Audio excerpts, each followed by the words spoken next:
Queria que você abrisse a sua Bíblia aí, em Romanos 14.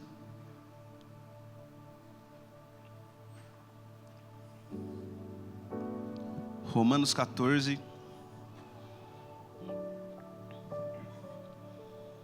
Versículo 1. A gente vai ler do 1 ao 8.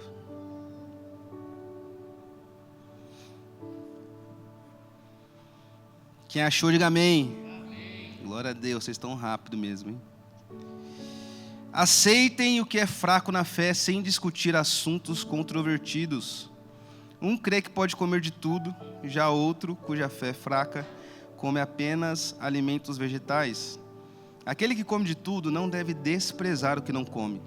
E aquele que não come de tudo não deve condenar aquele que come, pois Deus o aceitou. Quem é você para julgar o servo alheio?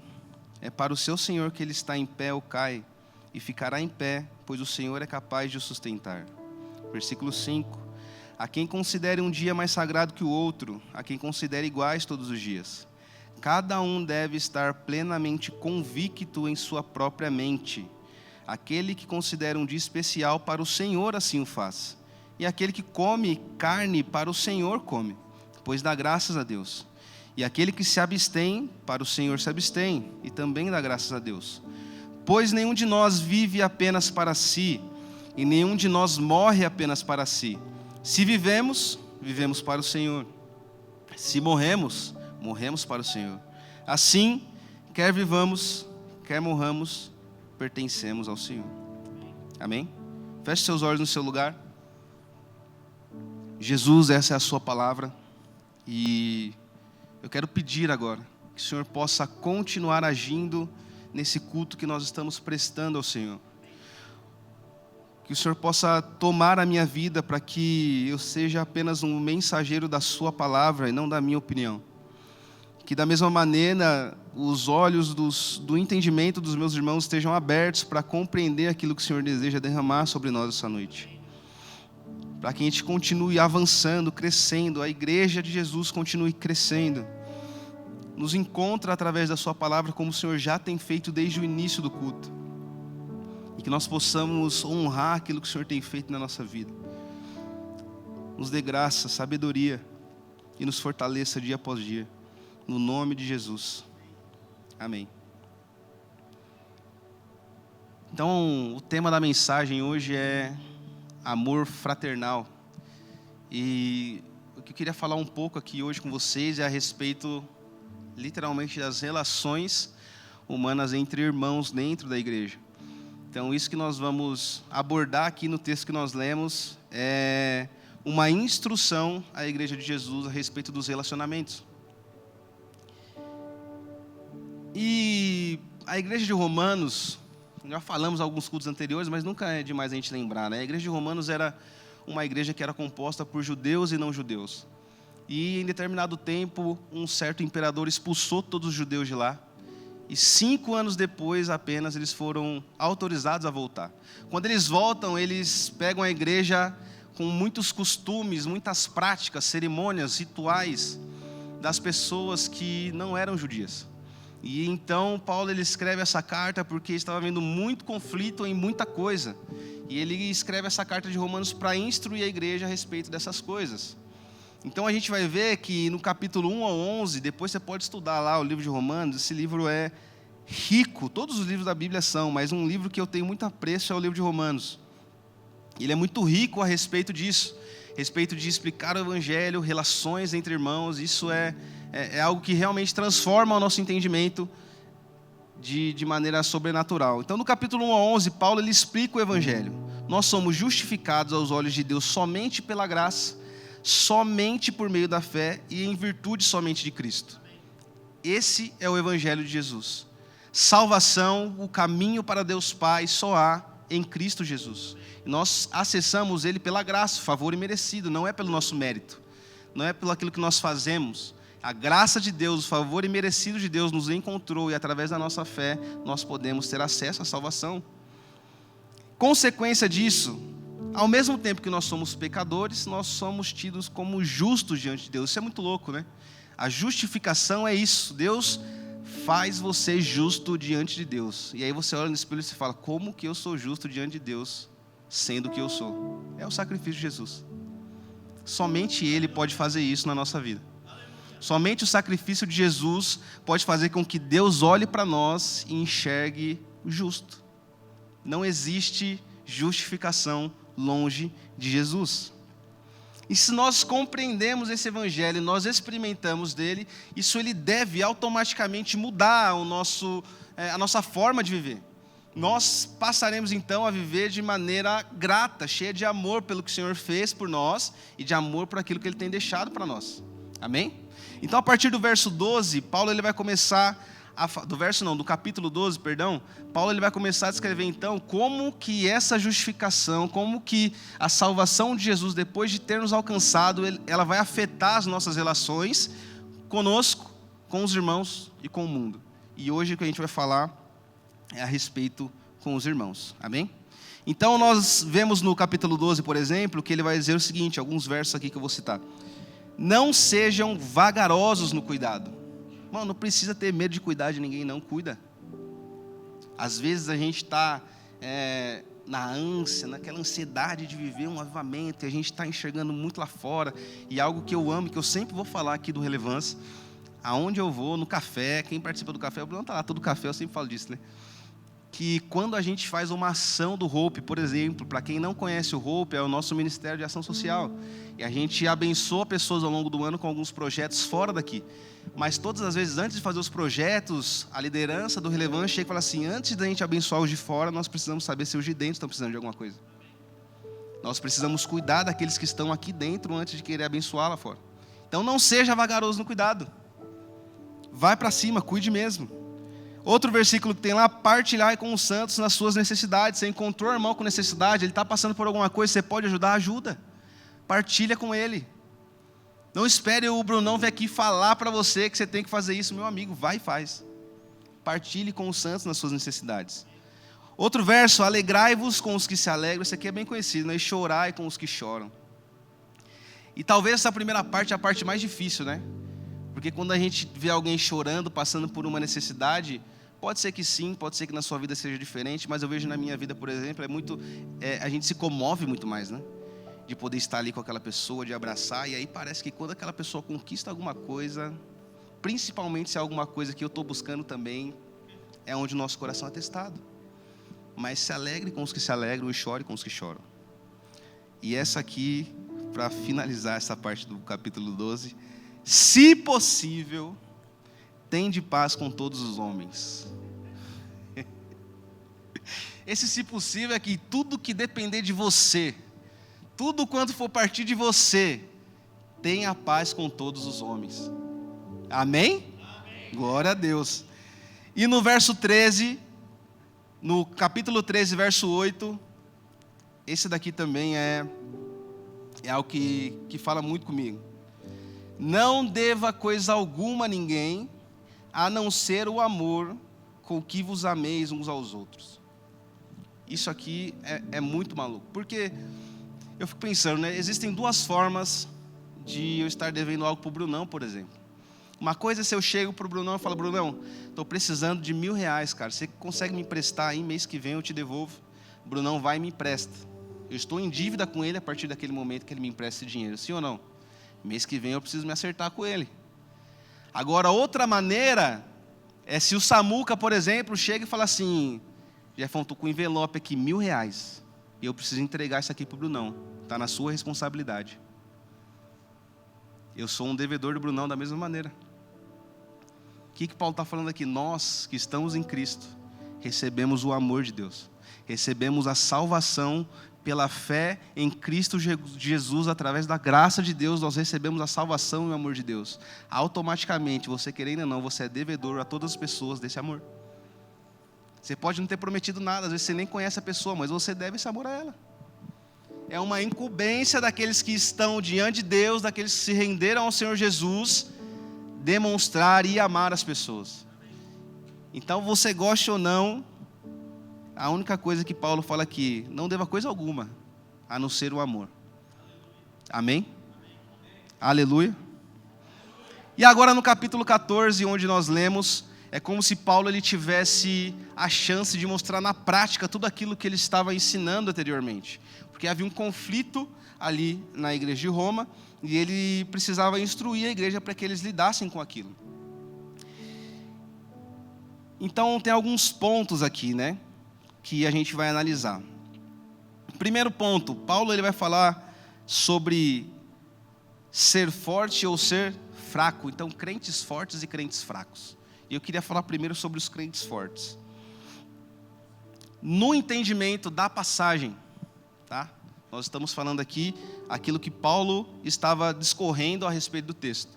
Então, o crente forte era aquela pessoa que tinha muito tempo de vivência da igreja. Pessoa que tinha sua fé já um pouco mais madura, que já entendia melhor algumas coisas e que não se prendia mais à sua meritocracia ou sobre o seu fazer para ser aceito. Ela entendia que a salvação era simplesmente uma obra de Jesus pela graça através da fé na vida dela.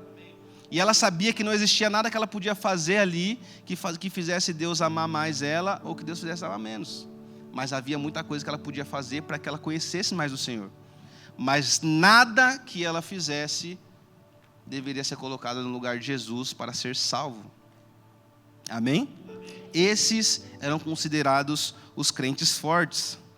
Então eles entendiam que existiam as doutrinas cristãs, mas existiam também áreas que eram culturais, cerimoniais, e que eles tinham ali uma certa liberdade para poder decidir se eles faziam ou não, e a gente vai entender isso ao discorrer da mensagem, amém? Os crentes fracos eram considerados aqueles que tinham uma tendência em promover os costumes culturais, usuais, cerimoniais da época, como uma obrigação para que o cristão ali ele fosse salvo, para que o cristão ele fosse aceito. E aí a gente vai explicar o que acontece. A gente leu aqui sobre o comer carne, amém? O que acontece? Naquela época a gente falou que era uma igreja composta por judeus e não judeus. E essa galera que não era judia, eles eram os conhecidos pagãos. Eles adoravam vários deuses, eles não seguiam uma religião, e eles adoravam vários deuses. E o que acontecia? Eles ofereciam em sacrifício carnes. Eles sacrificavam e consagravam carnes para os seus deuses. E aí o que acontece? Qual que é o grande X da questão? A galera que vinha do paganismo já sabia o que acontecia. E aí eles julgavam aqueles que comiam. Porque na cabeça deles, todas essas carnes estavam o quê? Sendo consagradas pelos pagãos. Logo, eu não vou comer isso, senão isso daí vai me tirar a salvação. Em contrapartida, os judeus, aqueles que estavam mais tempo na fé, mais tempo no evangelho, eles entenderam o seguinte: eu estou em Cristo. Eu vou comer essa carne e isso não vai mudar em nada em relação à minha salvação, em relação ao meu relacionamento com Deus. E glória a Deus por isso. Aquele que entendia que não devia comer, o que Paulo fala? Para Deus ele está fazendo isso. Ele está entendendo na cabeça dele que para Deus ele está fazendo isso, e aquele que come também está fazendo isso para Deus. Amém? Qual que é a grande questão de Paulo aqui? Vocês não devem se degladiar. Vocês são irmãos. Aquele que não come, não está comendo para Deus. Aquele que come, come para Deus. Por que vocês estão se matando aí? Por que vocês estão cheios de picuinha entre vocês? Isso não deve acontecer.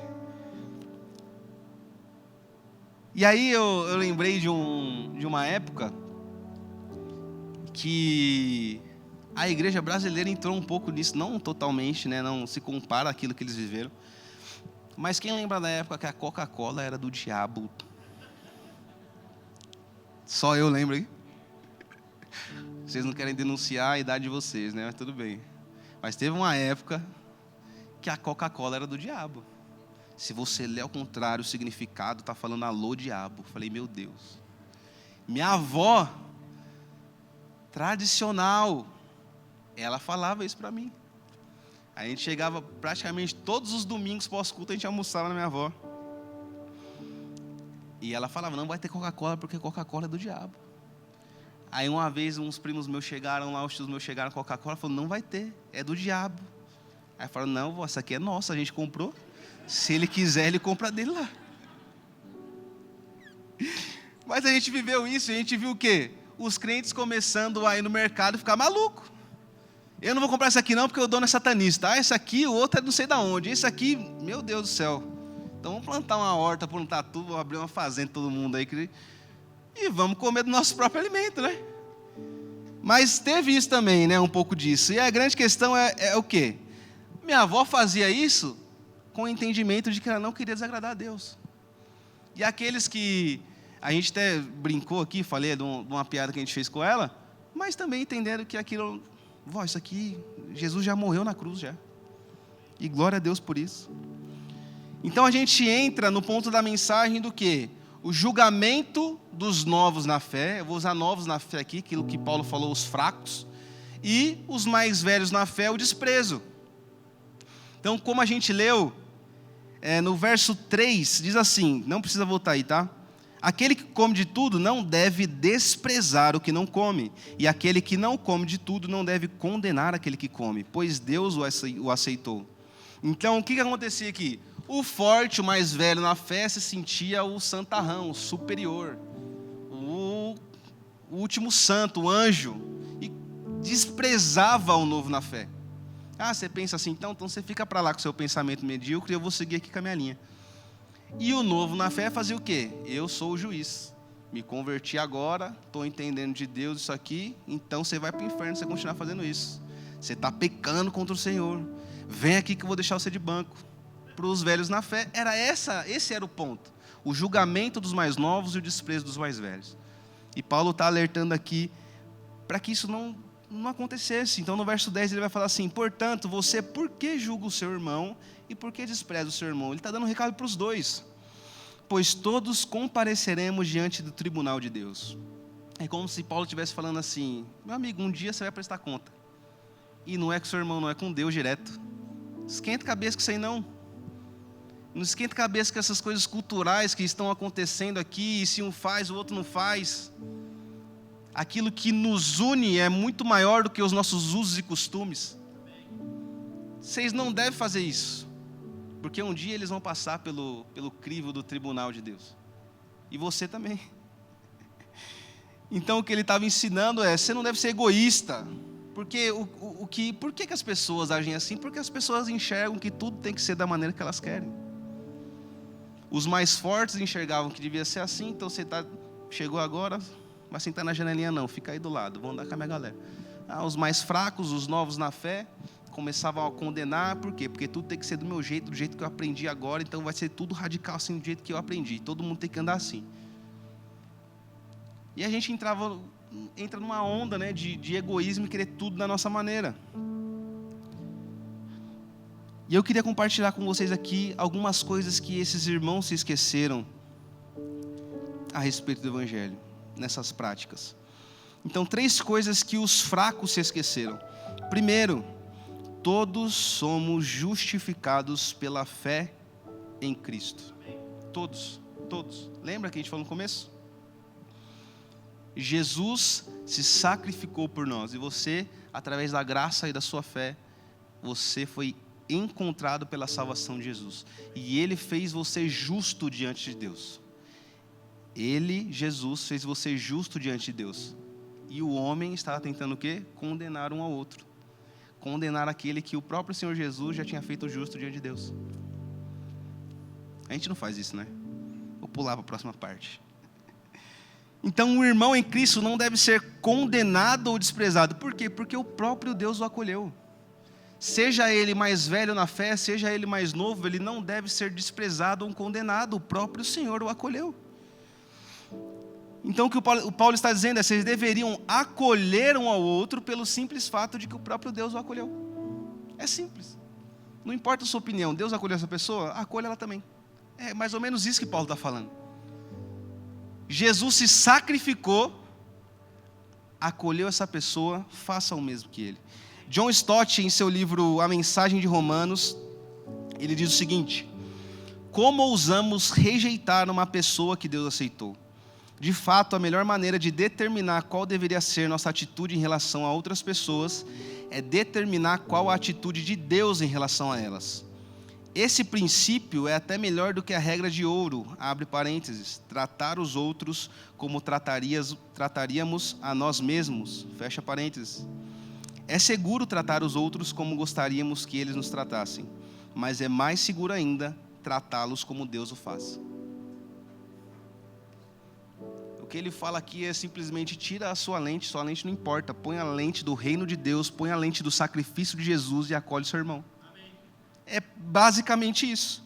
Segundo ponto que eles esqueceram é que Deus é o único juiz, né? Então eles condenavam aqueles que praticavam aquilo que eles tinham por errado. E eles começavam a julgar os seus irmãos, condenar os seus irmãos. E Deus é o único juiz. Nós já lemos aqui os versículos que Paulo exorta eles a respeito disso. Terceira coisa, ponderar o cuidado com a própria posição. Então o que acontece? Nós estamos falando aqui não de doutrinas essenciais do Evangelho, nós estamos falando aqui de coisas secundárias. Amém? Nós estamos falando aqui do contexto de comer carne, não comer carne, considerar um dia mais sagrado que o outro não. E Paulo está ensinando eles que eles esqueceram o cuidado com a própria posição. Então cada um de nós necessita considerar e se convencer de que determinadas práticas são certas ou erradas. Então, você precisa se convencer à luz da palavra a respeito de algumas coisas, eu preciso me convencer a respeito das mesmas coisas. Pode ser que aquilo que você decida no seu coração diante de Deus não seja aquilo que eu decida no meu coração. Isso faz você meu inimigo? Isso faz com que eu possa me colocar num trono de juiz sobre a sua vida ou vice-versa? Não, nós somos irmãos. Nós precisamos nos acolher. O versículo 5 ele diz: cada um esteja inteiramente convicto em sua própria mente. Então aqui é o ponto, né? O ponto X disso tudo. Que é o quê? Nós precisamos analisar as Escrituras. Como eu falei, nós estamos falando de coisas secundárias, de coisas que a Bíblia, alguns historiadores, estudiosos vão dizer que existem algumas coisas que a Bíblia deixa por questão de consciência, você enxerga aquilo ali que não tem uma conclusão e você é livre para decidir em cima daquilo. Mas calma que a gente vai construir em cima disso. Calma, respira. Mas qual que é o ponto dos fracos aqui? Eles precisavam examinar as Escrituras e ver três coisas. Primeiro, examinando as Escrituras, eles precisavam ver o que a Bíblia ordena. Segundo, o que a Bíblia condena. E em terceiro lugar, aquilo que ela deixa a consciência livre. Não é pegar a liberdade em Cristo. Então tem coisas que a Bíblia me deixa livre? Agora eu vou meter o pé na jaca de novo. O Jefão falou isso lá e não, calma aí. Examinando as Escrituras, nós conseguimos enxergar essas coisas. Tem coisas que Deus ordena, tem coisas que Ele condena e tem coisas que Ele deixa por questão de consciência. Ele nos deixa livre para entender aquilo que Ele deseja de nós naquela situação. Agora, aqui é o ponto que eu falei, calma lá. Porque mesmo que a Bíblia deixe a nossa consciência livre, nós podemos nos abster dessas coisas em favor do nosso irmão. Esse é o grande ponto do Evangelho. A nossa liberdade religiosa ela não deve sobrepor o nosso amor pelo nosso próximo. Se aquilo que nós enxergamos como consciência livre nas Escrituras, a nossa prática leva o nosso irmão a pecar, você deve fazer? Se aquilo que eu faço de alguma maneira vai ferir, vai atrapalhar o crescimento do meu irmão, pode ter consciência livre o que for. O meu amor deve sobrepor a minha liberdade religiosa. Você queira ou não. Esse é o ponto do Evangelho, o sacrifício em prol do outro. Então, se eu faço uma coisa que eu sei que vai me levar como indivíduo a pecar, ou vai levar o meu irmão a pecar, eu não faço. Mas é questão de consciência livre. Amém, mas o amor por ele é maior. O amor pela vida dessa pessoa é maior. O amor para que a igreja de Jesus continue avançando e crescendo é maior. Amém? E não é uma tarefa fácil. Determinar tudo isso exige muita reflexão e muita oração. Porque aquilo que eu estou falando aqui parece muito simples, né? Você vai ler a Bíblia lá, nossa, lê a Bíblia uma vez aqui, pronto, já sei tudo. Não é assim. Você precisa se debruçar, você precisa estudar, você precisa procurar ali, caçar as coisas, outros materiais que te ajudam a entender aqueles assuntos em específico. Ou seja, é determinação. Determinação de sentar e entender as Escrituras. Se nós estamos vivendo o cristianismo, o mínimo que a gente faz é entender o manual dele. Para quê? Para que eu seja melhor que alguém? Não, para que eu ame meu próximo. Para que a igreja cresça. Para que eu sirva como Jesus me ensinou a servir. Porque se a gente não analisa dessa forma, a gente tem 2 pontos. Ou a gente se torna um ativista religioso, ou um legalista barato. O ponto é esse. Ou a gente vai ser o cara que sai gritando, achando que a gente está defendendo Deus e não sei o quê. Ou a gente vai achar que tá tudo bem que eu faço, sou livre mesmo. E a gente vai indo, levando no banho-maria, né? Minha avó me falava isso. Agora, 2 pontos que os fortes se esqueceram. Primeiro, a quem você está prejudicando. Então, os fortes aqui no texto é o quê? Aqueles que faziam aquelas práticas sem dor na consciência. Para eles, isso não os afastava do Senhor, isso não anulava o sacrifício de Jesus por eles. Eles tinham a convicção de que o sacrifício de Jesus era apenas pela graça e pela fé no sacrifício de Jesus. A salvação era através disso. E eles tinham essa consciência. Aí o que eles esqueceram? Mas aquilo que eu estou fazendo diante da minha liberdade religiosa está prejudicando quem Cristo morreu para salvar.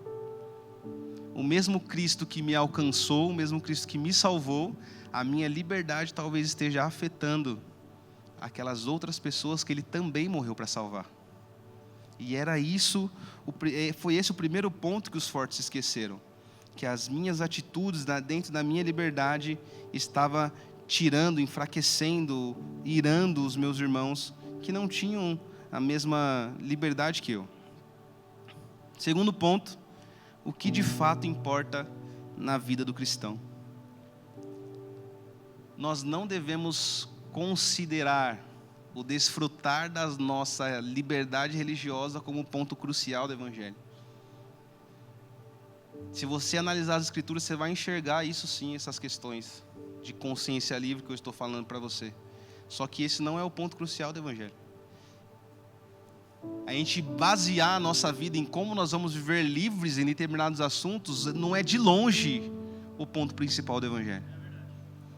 Então, os fortes esqueceram disso, porque eles começaram a fazer práticas e adornar a sua vida com coisas que prejudicavam o seu irmão, mas em nome da liberdade religiosa dele estava tudo bem, porque o que importa era eu estar bem com Deus e desfrutar de tudo aquilo que Ele me proporcionou. Então Ele me proporcionou uma liberdade religiosa dentro de determinado assunto, eu vou viver e não importa o que os outros pensem. Não é assim. Paulo está alertando eles disso. Não é assim. Então, ao invés disso, o que Paulo fala para eles? O reino de Deus não é comida nem bebida, mas é paz, justiça e alegria no Espírito Santo. Paulo, caminhando para o final do capítulo, ele vai falar: se você vive assim, você é fraco, você é forte, se você vive assim, se a sua conduta, se a sua liberdade religiosa é uma conduta que promove justiça, paz e alegria no Espírito Santo para os seus irmãos, aí está tudo bem. Então a sua liberdade religiosa está dentro daquilo que Deus espera de você. Agora, se a sua liberdade religiosa tem causado confusão, alvoroço, separação, divisão no meio da igreja, então reveja a sua liberdade religiosa. Era isso que Paulo estava alertando a igreja. Aos mais fracos, aos mais novos na fé, que eles se disponham a examinar as Escrituras diligentemente, que eles se disponham a se debruçar na palavra de Deus para entender os princípios, as doutrinas, tudo aquilo que Deus ele deixa na sua palavra a respeito da vida cristã. E não condene o seu próximo que já sabe algumas coisas. Aos mais fortes, a sua liberdade religiosa de maneira alguma deve ultrapassar o amor ao seu irmão. De maneira nenhuma aquilo que você sabe deve sobrepor esse amor. Você não deve desprezá-lo, você não deve deixar ele de lado, você não deve deixar ele jogado. Muito pelo contrário. Abra mão e ajude a crescer. A gente precisa se ajudar. A gente precisa se amar. Os mais fracos, os mais novos na fé precisam ter a humildade de reconhecer que existem pessoas que sabem um pouco mais, que caminharam um pouco mais. Aprendam com essas pessoas. Os mais velhos na fé, os mais fortes, precisam entender que a sua incumbência diante do Evangelho não é você vir aqui só ministrar alguém aqui na palavra, não é só você ministrar louvor aqui, mas você ajudar nos bastidores das pessoas também. Mas quando nós atingimos um certo nível de maturidade, nós esquecemos que existem pessoas passando a mesma coisa que nós passamos, que estão passando invisíveis aos olhos de outras pessoas, que também precisam de cuidado, que também precisam de amor. E tudo aquilo que nós vivemos no passado, nós fazemos outras pessoas viverem, ao invés de mudar a história dessas pessoas. Por quê? Porque a gente não quer ter trabalho, porque pessoa dá trabalho. E o que Paulo está falando é, amem uns aos outros. Deixem essas questões secundárias de lado. Vocês precisam se amar e continuar crescendo, fazer a igreja de Jesus progredir, avançar. Não deixem que essas questões secundárias influenciem o amor e o tratar de vocês uns com os outros. Amém?